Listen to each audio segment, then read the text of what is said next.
जलसे आम के सदर स्टेज पर बैठे हुए मालेगांव शहर के हरदिल अजीज एमएलए मुफ्ती मोहम्मद इस्माइल कासमी साहब, बुजुर्ग सियासतदान अलहाज यूनुस ईसा साहब, शहर के अलग अलग हिस्सों से आए हुए स्टेज पर मौजूदीन शहर और साथियों, आज इस जगह पर खड़ा होने के बाद मुझको याद आया कि 1994 में शेख रशीद साहब को जब सदर बल्दिया बनाया गया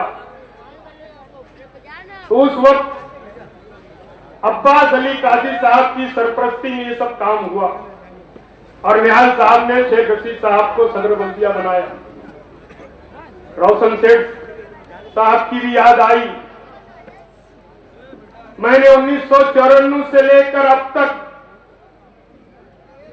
शेख आसिफ साहब से एक सवाल किया था कि आप लोगों ने 94 से लेकर 2024 तक इस्लामपुरा, नयापुरा, खुशामदपुरा, सरदार नगर, गोल्डन नगर के हिस्से को क्या किया 30 सालों में।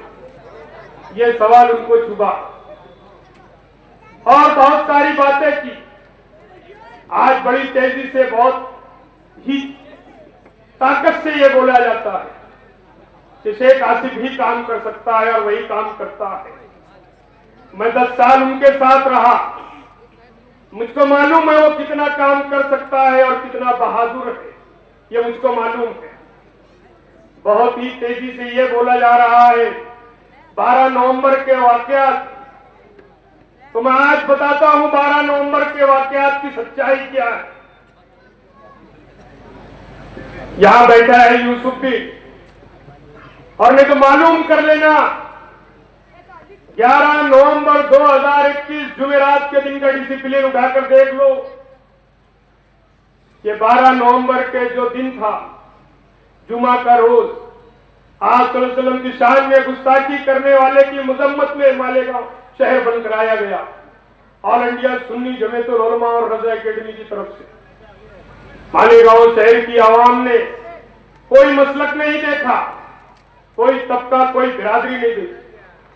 आप सल्लल्लाहु अलैहि वसल्लम की मोहब्बत में और जो उनकी शान में गुस्ताखी की गई, इन दोनों जमात की आवाज पर लब्बैक कहा और पूरा शहर बंद हुआ।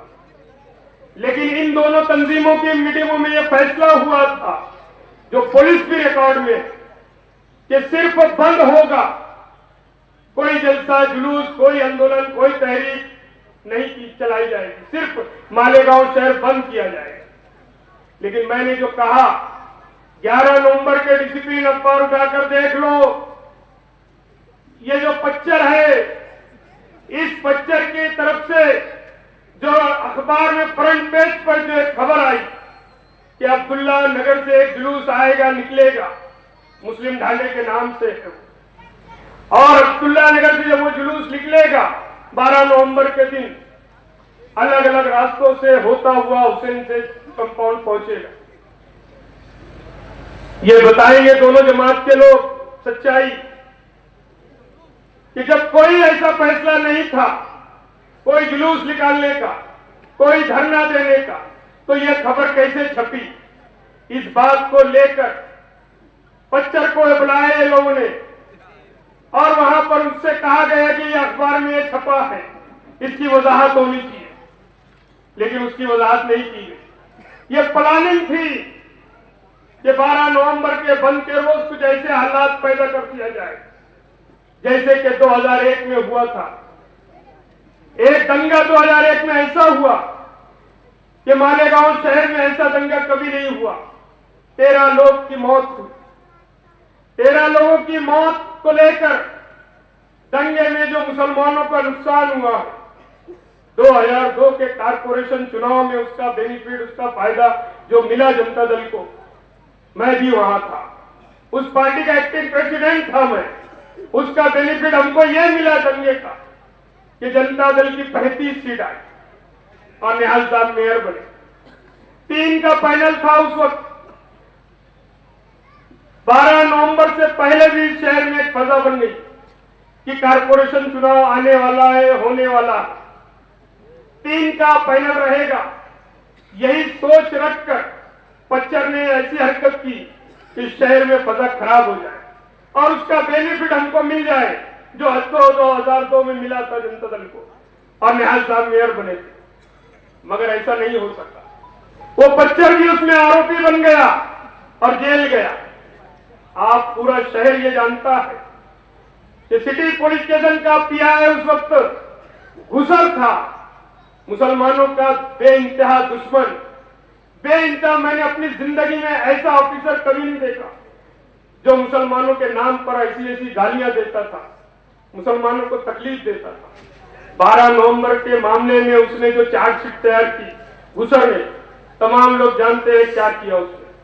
ये आज जो उम्मीदवार बनी है शान हिंद, कहीं से शान दिखती नहीं है, कहीं से शान है भी नहीं और न रहेगी।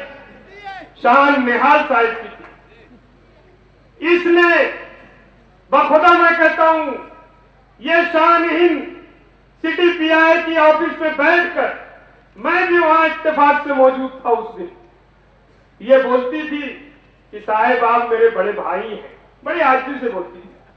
मगर स्टेज पे चिल्लाते तो ऐसा लगता है इनसे बहादुर कोई, मैं सब जानता हूं। ये शान बोलती थी घुसर को कि आप मेरे बड़े भाई हैं, आप ही सब कुछ कर सकते हैं और हमारी मदद कर दी। बताओ, बहुत पुलिस के खिलाफ बोलने की बात करते हैं। जब पच्चर जेल जाता है, उसका आदमी जेल जाता है, तो एक ऐसे ऑफिसर जो मुसलमानों का दुश्मन होता है उसको अपना बड़ा भाई बना लेती है। ये हाल है इनका। आसिफ साहब भी बड़ी तेज से कहा उस वक्त 12 नवंबर के मामलात में, आसिफ साहब मैं ये भी जानता हूं तुमने क्या क्या किया है 12 नवंबर के मामले में। मैं आज खामोश हूं, कुछ वजह से खामोश हूं, नहीं तो मुझको भी मालूम है। खुद आपने जो मुझको बताया ये भी मुझको याद है। अनिल देशमुख के पास तुमने क्या क्या किया 12 नवंबर के मामलात को लेकर।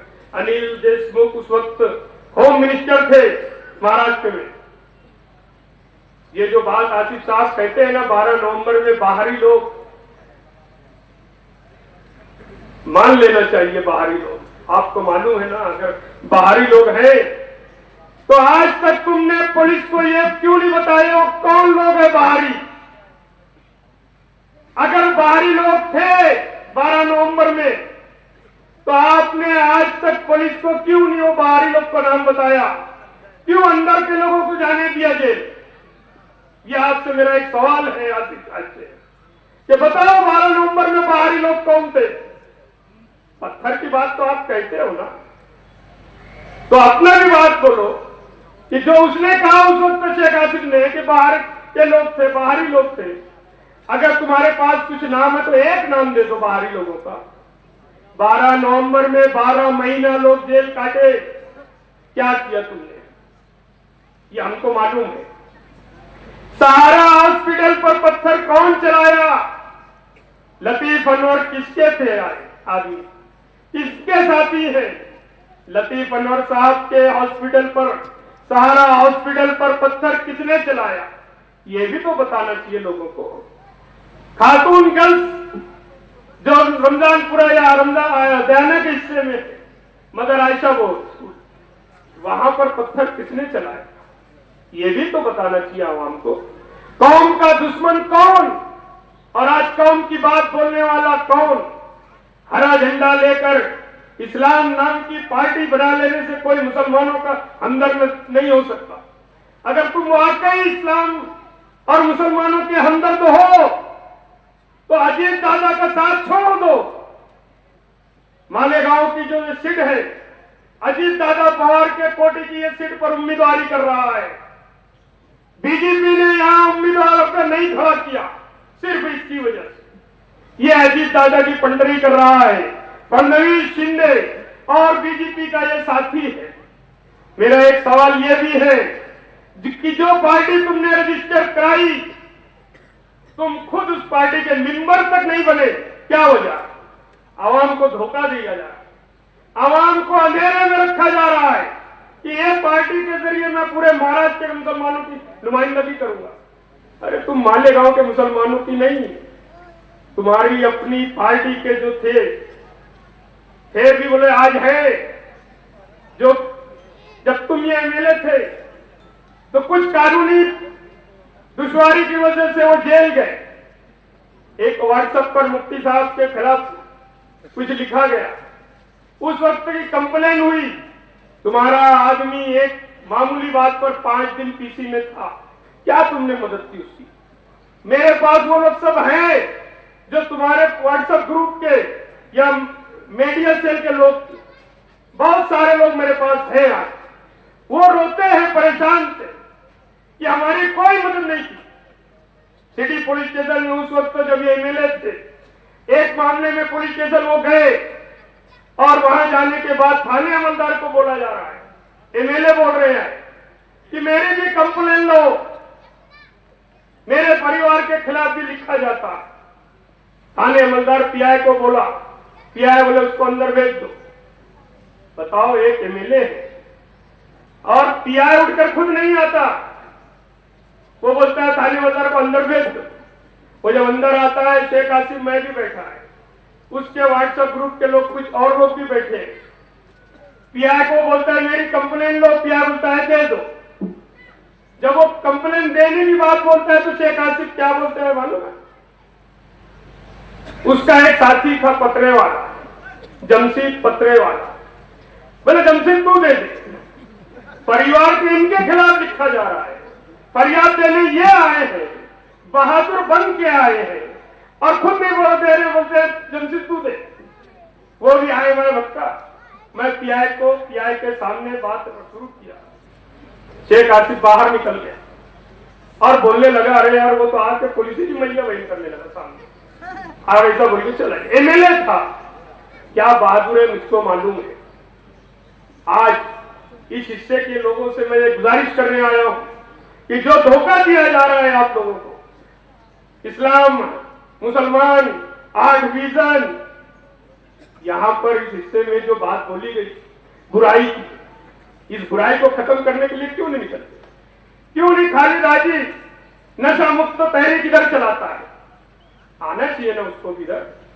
मैं यकीन मानना, इस बात से लेकर बड़ा दुख मुझको महसूस हुआ था कि जब रशीद साहब का इंतकाल हुआ, मालेगांव शहर की तारीख में पहला ऐसा वाकया है, याद रखना मालेगांव के मुसलमानों, कि शेख रशीद साहब के इंतकाल के वक्त मट्टी ना देने आने के लिए इस परिवार ने, यूनुस ईसा फैमिली, मुझे अभी अतीक लोखंड वाले बोलने लगा कि हमको भी मना किया गया। बताओ इस शहर में ऐसा कभी हुआ क्या? दुश्मन क्यों अगर मैयत होती है तो सबसे पहले दुश्मन जाता है मट्टी देने। ये अपने शहर की मोहब्बत है एक दूसरे की, मगर यहां पहली बार ऐसा हुआ कि मैयत में मट्टी देने ना आने की बात कही गई। ये बड़े अफसोस की बात है। ये जो बुराई इस शहर में फैलाई जा रही है, नफरत फैलाई जा रही है, बिरादरीवाद किया जा रहा है, इस बात का ख्याल रखते हुए मेरी गुजारिश है कि आप लोग 20 नवंबर को होने वाले असेंबली चुनाव में एमआईएम के जो उम्मीदवार हैं, मुफ्ती मोहम्मद इस्माइल कासमी साहब, इनको अपना कीमती वोट देकर भारी अक्सरियत से कामयाब करें। इनकी जो निशानी है पतन, 5 नंबर की बटन है। याद रखना, हम 5 टाइम की नमाज पढ़ते हैं, 5 अदद इस्लाम के 5 अरकान है, वो 5 अदद और 5 पंजतन है। मैं अल्लाह रब्बुल इज्जत से दुआ गो हूं कि ऐ अल्लाह, 5 पंजतन के सदके में मुफ्ती इस्माइल साहब को कामयाबी अता फरमा। खुदा हाफिज।